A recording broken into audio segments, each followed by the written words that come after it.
Can you hear me okay? Yeah, good. Okay, well, I'm inclined to say, I told you so.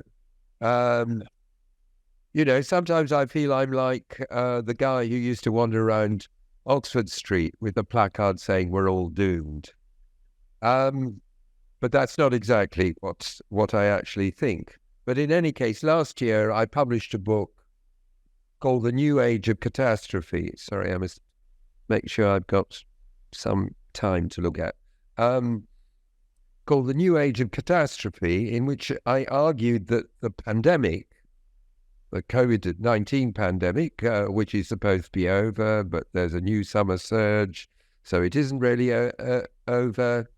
Very interesting.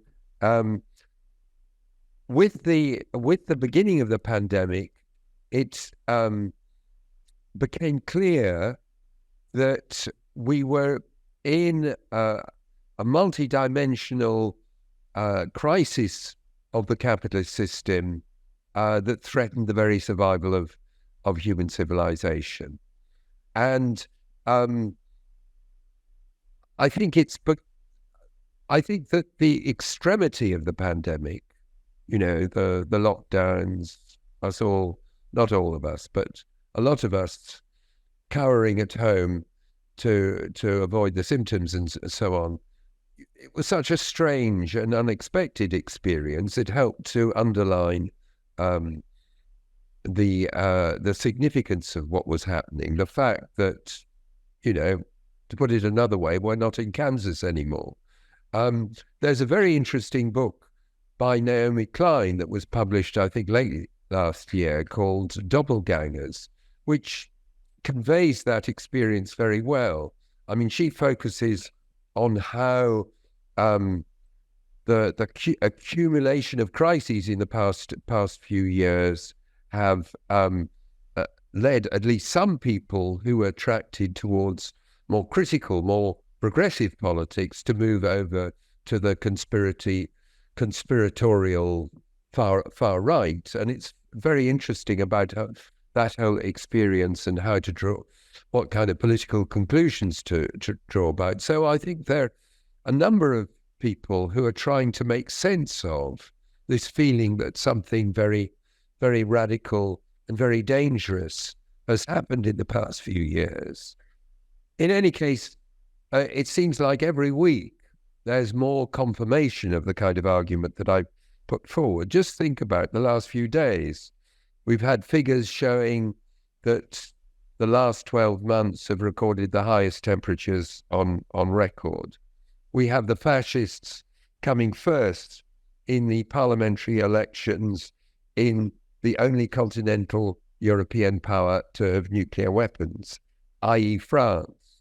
Joe Biden, in his debate with Trump, reveals that he's suffering from dementia or Parkinson's or, some combination of those kinds of disorders. And then Trump himself finds a Supreme Court now dominated by his own appointees, voting that, in effect, as one of the dissenting judges, Justice Sotomayor, put it, saying that legally the US president is a king above the law.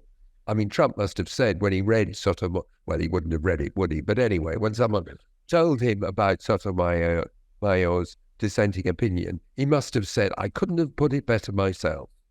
And he'll be looking forward to the second term that it looks like Genocide Joe has made pretty inevitable. I mean, you couldn't make this, that's just in a few days. You couldn't make this stuff up. Now, what do I mean by a multidimensional crisis of the capitalist system? It's not a phrase that kind of springs easily off the tongue. And I think that's why the Marxism organizers use the word polycrisis in the title of this meeting. I'm going to come back, however, to the idea of the polycrisis. I think that we're facing a conjunction of the following. First of all, the accelerating destruction of nature. this is not simply continuing, but it's getting worse and exposing new aspects. So, for example, a few days ago, the Financial Times published an article saying, showing the different ways in which climate change is beginning to affect productivity and output in agriculture, which is helping to push up food prices. So the inflation that has so bitten into people's living standards and had such politically destabilizing effects, I think Sunak, Macron, and potentially Biden are all political victims in significant part. I mean, they contributed to their own downfall in all sorts of different ways, but are victims of the inflationary upsurge. This inflationary upsurge isn't just a kind of blip produced by the rise in energy prices, partly, not wholly, occasioned by the outbreak of the Ukraine war. It reflects longer-term factors.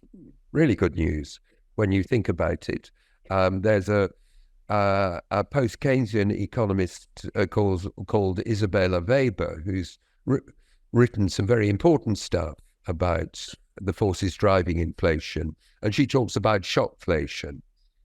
I'm not wholly happy with that way of putting it, because the idea of shocks is, in narrow economics terms, is that these are disruptions of the system that are external to the system. But nevertheless, what she's trying to say is what she calls the overlapping emergencies that we're facing are helping to feed rises in inflation, which I think is right and important. Then, in narrower economic terms, we have what someone who spoke here today, Michael Roberts, has called the long depression, the stagnation of initially of mainly the advanced, so-called traditionally advanced capitalist economies in North America and Western Europe, ever since the global financial crisis of 2007 to 9, a stagnation which is spreading to what had become, after the global financial crisis, increasingly the dynamo of the system, namely China. Then, just as in the 1930s, economic crisis is exacerbated the rivalries between the major imperialist powers. I talked about this in a meeting earlier, so I don't want to repeat too much of what I said there. But clearly, what we've seen, particularly, I mean, it was already visible during the pandemic, because during the pandemic, whereas in previous threatened but much less serious pandemics, the US and China had worked closely to control the effects of the pandemic. This time, they didn't cooperate, and they sought each to show that their system was better than their rivals. So it was already happening during the pandemic, another underlining of just what a turning point the pandemic has been. But it became visible with the Ukraine war and the way in which not simply did this threat, major war, the first full-scale 20th century war to break out in Europe for many decades, threatening the possibility of a nuclear confrontation between Russia and NATO, but occurring in the context of the much more fundamental rivalry between the US and China, which itself has the potential for nuclear conflict, particularly around Taiwan, and then, of course, fitting into this, although not this context, but not reducible to it, you have the genocidal war that the Israeli settler colonial state is waging against the people of Gaza, which has all sorts of implications to do with these inter-imperialist rivalries. And finally, you have the advance of the far right in the European elections, the fascist party in Italy, which is already the main governing party, the Fratelli d'Italia, came first again, confirming the actually quite pivotal position, increasingly pivotal position in Europe of their leader, Giorgia Meloni. We have the success of the AfD in Germany, surpassing the Social Democratic Party, which is the main governing party in Germany.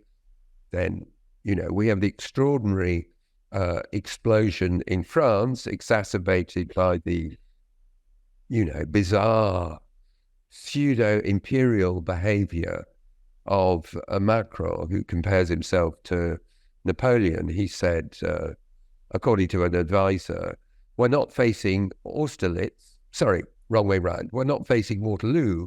We're facing Austerlitz. Waterloo was the final battle that Napoleon lost. Austerlitz was one of Napoleon's great victories. So France is, the guy who has, who controls the nuclear codes in France thinks he's Napoleon.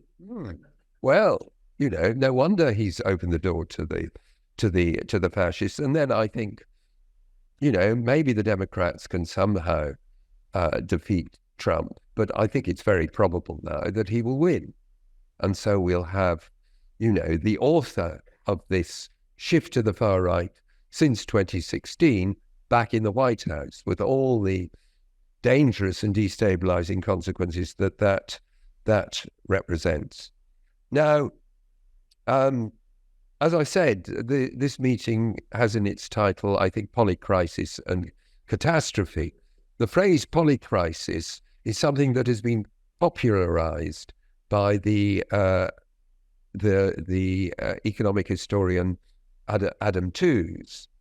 Poly in Greek means many. So it's many crises coming together. That's essentially what it means.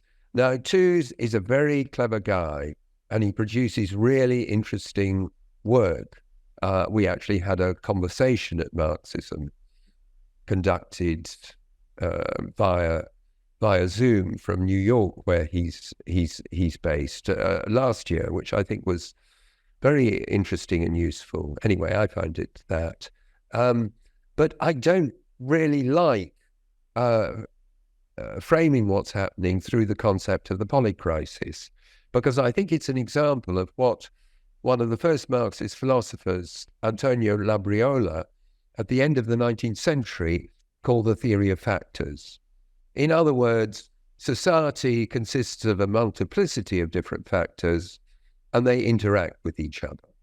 Now, I think that's an inadequate way of approaching things. It's not that the different dimensions of the crisis don't interact with each other. I mean, I referred to how climate change is beginning to feed into inflation, is helping to push food prices up. But so the different elements do interact, but it's not that what's happening isn't reducible to that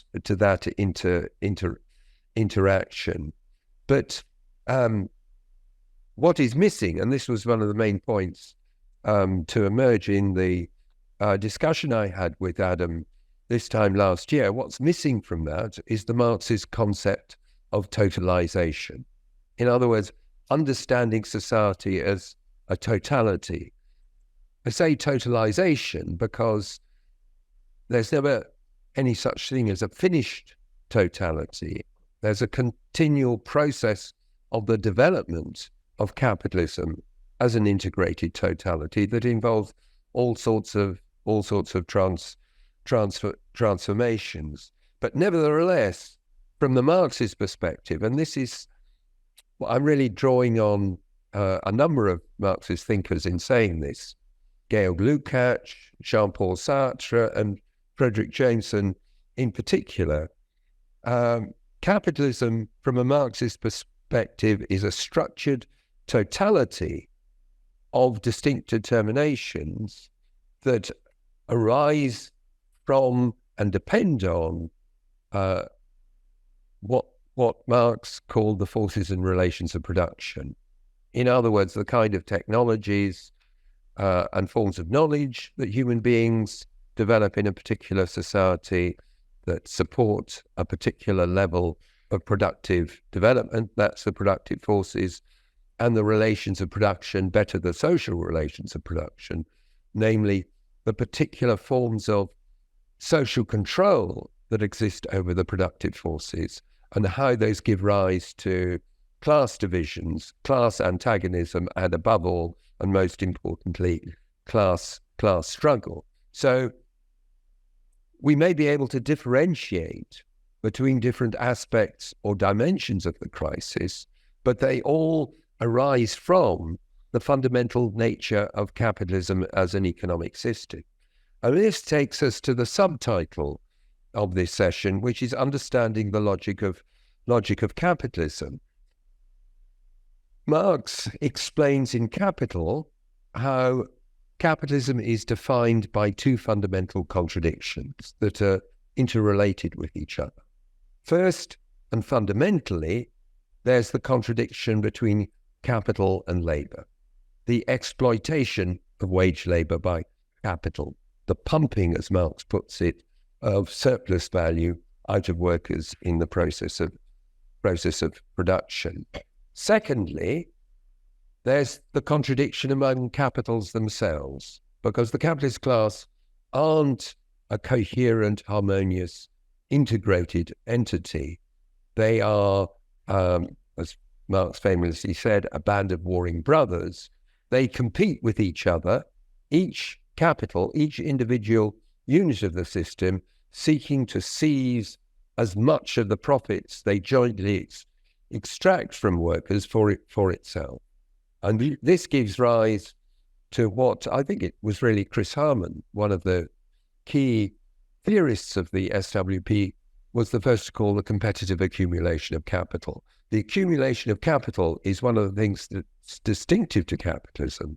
The way in which the bulk of the surplus value doesn't go to fattening literally or more metaphorically the capitalists themselves, but goes into reinvestment into more advanced forms of technology that can further develop the productive forces. This is the driving force of capitalism, the process of accumulation. One reason why capitalism is stagnating at the present time, why, there was a lot of whining about the low rate of growth in Britain today, is because levels of investment have fallen. And the reason why the levels of investment have fallen is that capitalists aren't a charitable corporation. They invest in order to obtain higher profits. They invest, and therefore accumulation is a critical process. What drives capitalists to invest in more advanced forms of technology is the expectation that a new technology will allow them to undercut their rivals, to produce more cheaply, to sell their goods or services more cheaply.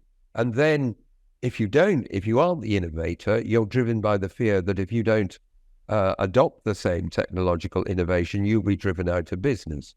We can see that with the development of AI, the craze about AI at the minute. Everyone is trying to get ahead of everyone else because they think this technology will kind of solve all their problems. It won't. I'll tell you a secret. And indeed, Marx shows how the process of competitive accumulation actually is precisely what drives capitalism towards crisis in ways that I don't have time to talk about here. But these are the two defining features of capitalism. And on the one hand, the exploitation of wage labor, on the other hand, the competitive accumulation of capital. These two defining features, these two fundamental contradictions, are all over the different dimensions of crisis that I was talking about. The destruction of nature is heavily to do with the search by capitalists for ways of producing more cheaply, of getting access more quickly to the raw materials that they need these days to get access to what is necessary in terms of coolants and so on to building up the banks of computers that are needed to support all the to support the increasing reliance on AI.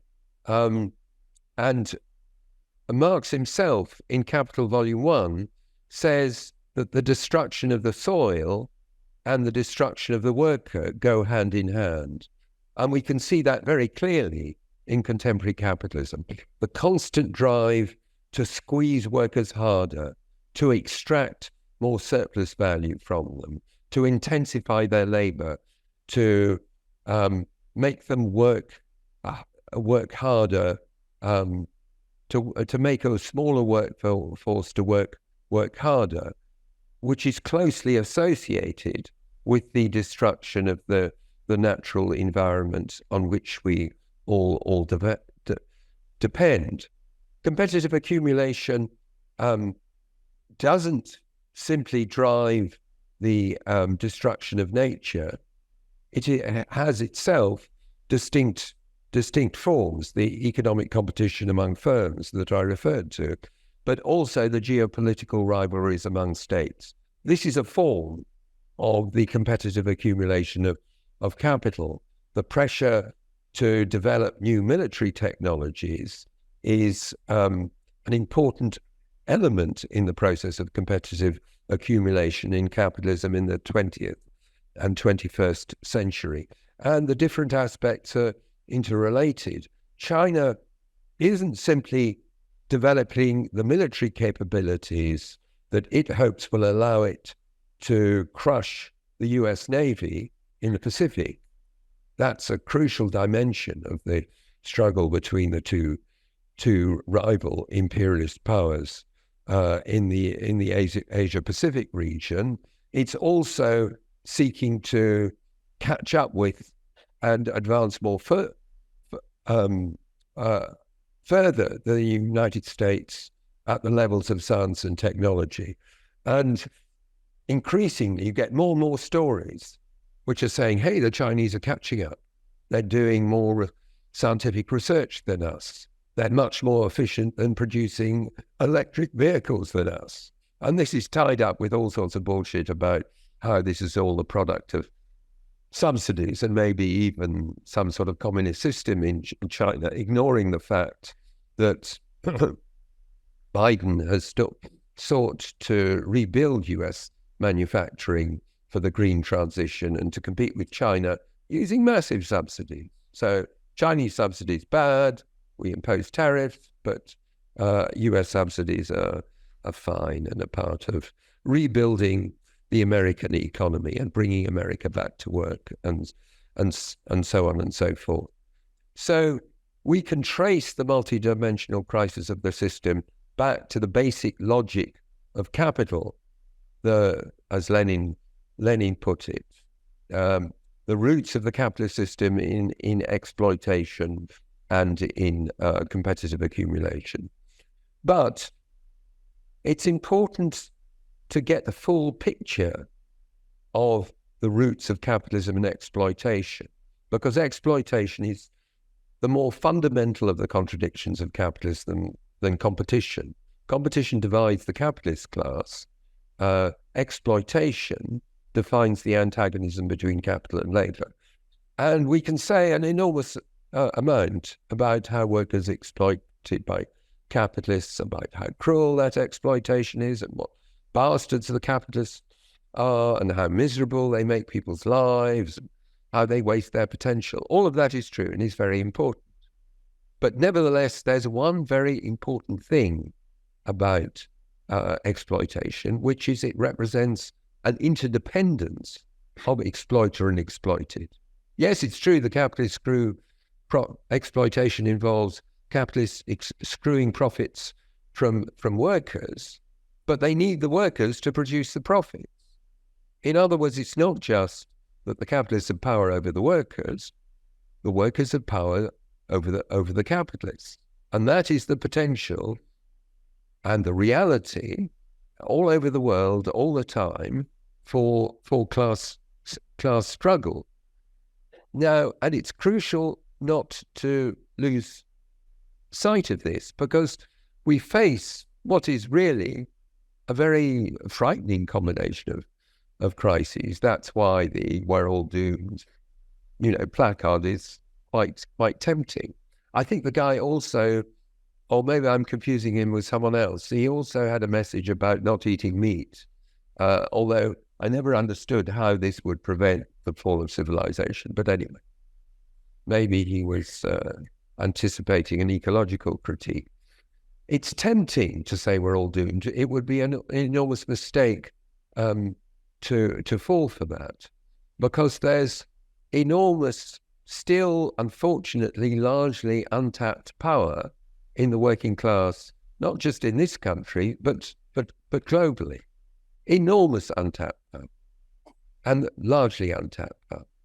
And the critical question is how to tap it. Now, lots of people say, the reasons why workers, don't fight more effectively than as effectively they could is because of structural economic changes in the system that fundamentally weaken the working class, and so on and so forth.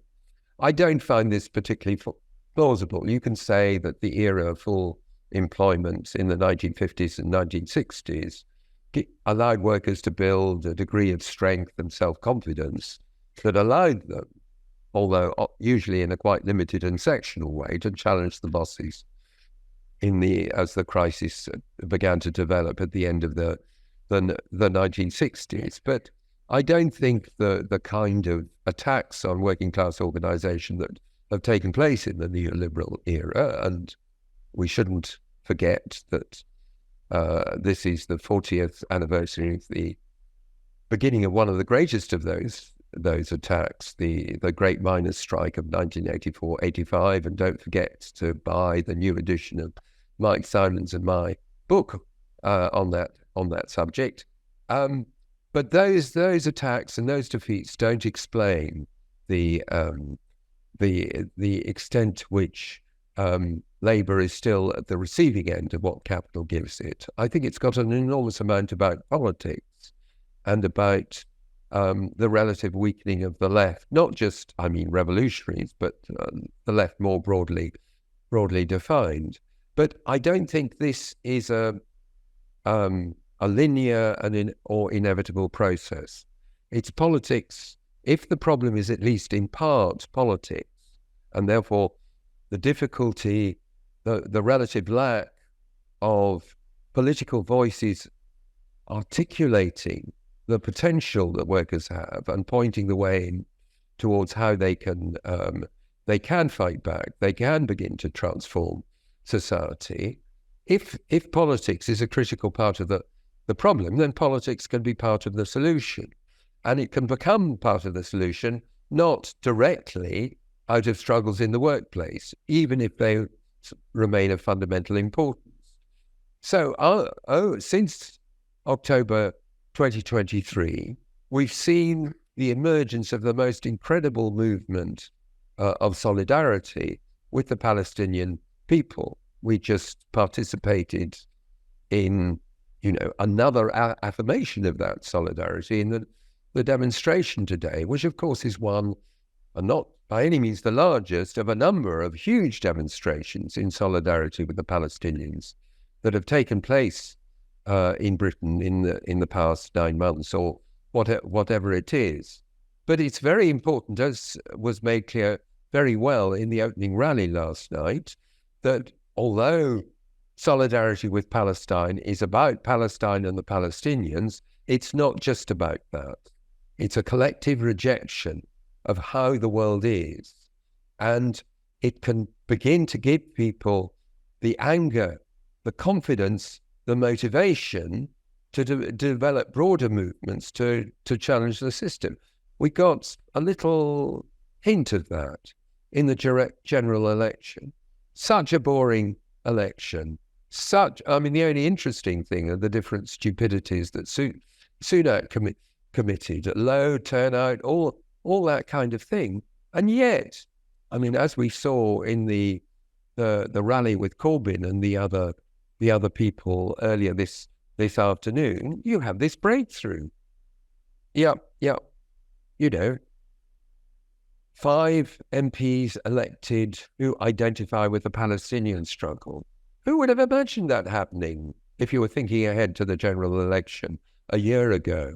And therefore, what we see there is a movement that no one expected to develop, certainly on this scale, remotely on this scale, and presumably it's in part because of the savagery of the genocide that Israel has been committed, reacting back on the political system in this country and improving the prospects for the left. Now, as they said in 1968, that's only a beginning, but nevertheless, if we continue the struggle, it can lead us in a direction that will mean that, in a few years' time, historians will say, well, these people are this obscure Marxist Callinicos who talked about polycrisis, multi-dimensional crisis, but the result wasn't catastrophe. The result was the beginnings of a different kind of emancipated society. So the stakes are very high, but the possibilities of winning, of getting rid of this terrible system, of averting the kind of profound catastrophe that capitalism could inflict on us, are very real. Okay, I think that was a very interesting discussion with lots of rich and interesting contributions. I just want to start off by responding to the 2 challenges from over there and over there. And please don't even in jest say you're an idiot, because it's just an absurd thing to say, really, completely absurd. Don't be modest. Lots of other people will be modest for you. In a way that's intended to encourage dialogue. I don't want to seem at all polemical about this. I could say stuff about modernity. I wrote a book called Against Postmodernism, which gives you an idea of what I thought, which involved discussing modernity rather a long time ago. But I don't want to go into that. I want first to insist that Marxism isn't about the domination of nature. I spoke earlier in this Marxism about the great 17th century philosopher Spinoza, and that was partly to underline the point, to bend the stick towards the idea, as Lenin would put it, that it's very important for Marxists to understand, as Marx himself did, it's very clear in his writings, that human beings are part of nature. They're not outside nature seeking to dominate it. Someone referred to his idea of the metabolic rift. That comes from where he's talking about how the industrialization of agriculture is destroying nature. He actually, in an unpublished passage, he discusses factory farming and how disgusting it is. So there's an ecological critique in Marx. Secondly, very interesting idea of these 2 sovereign or semi-sovereign subjects that you referred to, of the earth and humanity. Now, I don't think either are subjects in the sense of having, in the sense in which a subject has a center of will and consciousness, which for me is crucial to the idea of a subject. I think you can talk about the Earth system. There's the famous James Lovelock Gaia hypothesis that sees the Earth as forming a kind of self-equilibrating system. And there's a great thriller series made in the 1980s called Edge of Darkness, which uses the Gaia hypothesis to suggest that nature is beginning to destroy humankind. The Earth is beginning to destroy humankind because we're so destructive. So pessimism is older than the present crisis. I mean, but even if you see nature as a self-equilibrating system, that's not a subject. Equally, I don't think humankind is a subject. Maybe conceivably, in a once all the divisions imposed by class society are eradicated, you can think of human beings in some sense acting collectively as a subject. But we're nowhere near there at the minute. I think it's always very important. One reason why that differentiates Marxists from the far right is that we don't think that the capitalist class is just a conspiracy. We see capitalism as an objective system. This is partly what Marx said when he talked about alienation, which the capitalists themselves don't control. So this is part of the contradiction of the present situation, that how capitalists behave drives us into the abyss, but they're preoccupied with defending their own interests and maximizing their profits and their wealth at the expense of what, if they're rational, they can see coming. That leads me to another question, which was really about what's happened to the capitalist class.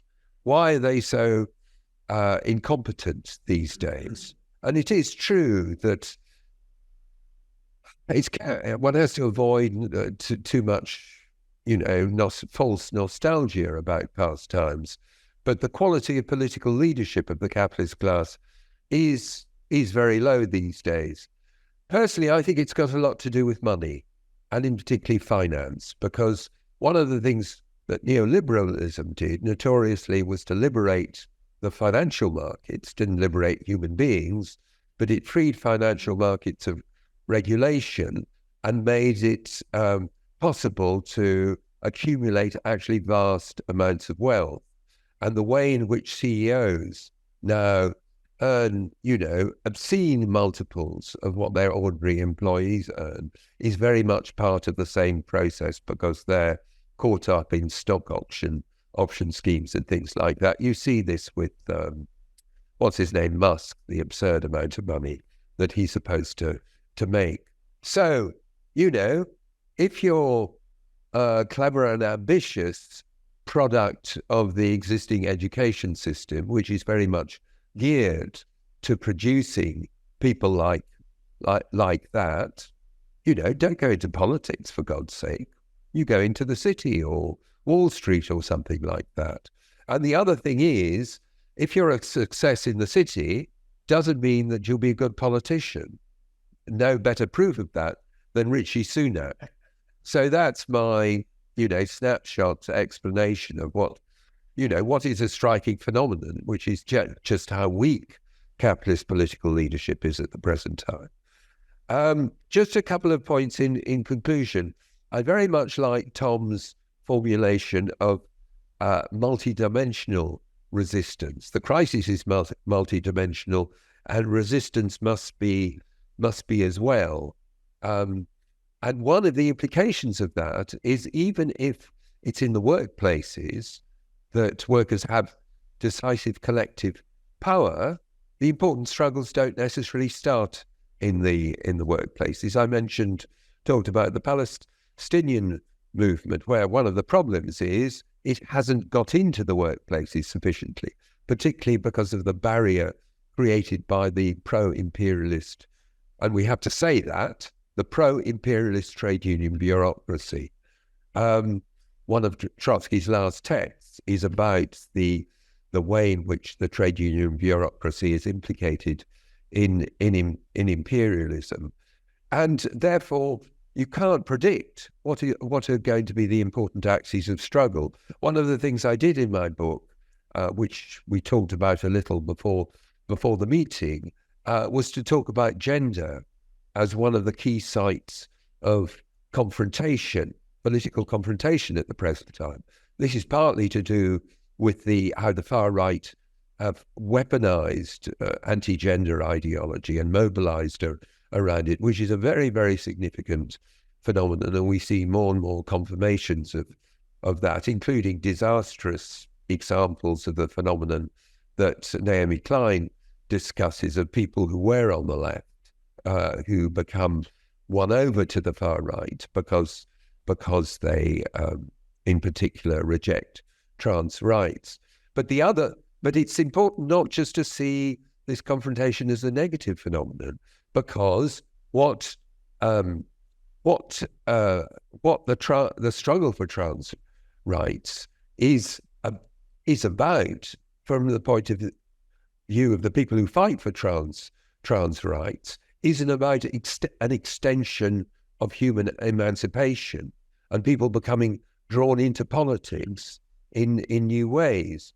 This may partly provide a response to the question of that someone raised towards the end of the discussion about how do we deal with the problem of anti-politics, of people being completely alienated from formal politics. You can't predict what issue is going to draw people who have given up on official politics, that will draw them into activity that can take them towards the left. And that's why it's important to be open to the different possibilities of struggle, even if it's important to understand the strategic significance of workers' exercise of collective power at work, understanding that the working class is unrecognizably different from the working class. Well, actually, I got that wrong. I was going to say the working class is unrecognizably different from the working class of Marxist day. That's not true, actually. The working class today, we look at so-called precarity and things like that, is much more like the Marx of the working class of Marxist time than the working class of, 40 years ago, 50 years ago, when personally I became politically active. So, and it's the heterogeneous character of the working class, both in terms of the kind of jobs and skills that people have, but also in terms of their national origins, their so-called race, their religion, their sexual identities, and so on. The character, the composite character of the contemporary working class, you can see is a source of weakness, all these opportunities for divide and rule. It's also a source of strength, because you can have a productive interaction between a particular kind of struggle against oppression and a movement towards socialism, which sees the working class becoming a more self-conscious collective subject. Final point. I mean, the comrade over there raised important questions about, how we build politically on what we've been able to achieve and what we've discovered. To us, maybe a bit to our surprise, one of the things the election told us was actually people involved in the Palestine solidarity movement and supporting the independent candidates have achieved a fantastic amount. Now, how we go forward from that is quite complicated, because we're talking about quite heterogeneous political forces, that you think of some of the candidates, Jeremy Corbyn or Andrew Feinstein, both, if you like, great people, but rather traditional secular leftists. Then you get someone like Leanne Mohammed, this amazing young woman. I think she's 23. She was a student at the college I used to teach at King's College London, who nearly topples this bastard Wes Streeting as soon as he gets into office and opens his mouth about the NHS being broken. You curse that she didn't actually get him and so on. So it's a very interesting mix of forces. And to be honest, I think we're going to have to experiment a bit in terms of trying to build on the development. Suddenly we've got a new left. Okay. A new left in which probably quite a lot of people don't necessarily think of themselves as part of the left, which is partly our fault. And, how we go forward from that is something that we need to discuss and experiment with. Final point, one thing I'm sure is within that new left, you need people who are organized revolutionary socialists, who share the kind of understanding we've been articulating at Marxism, an understanding, it should be clear from the way in which we stop Marxism today to go on the demonstration, which isn't just about talk, it's about doing things. And, you know, if you agree with what we are arguing and aren't in the SWP, please join us. Please, we really need you.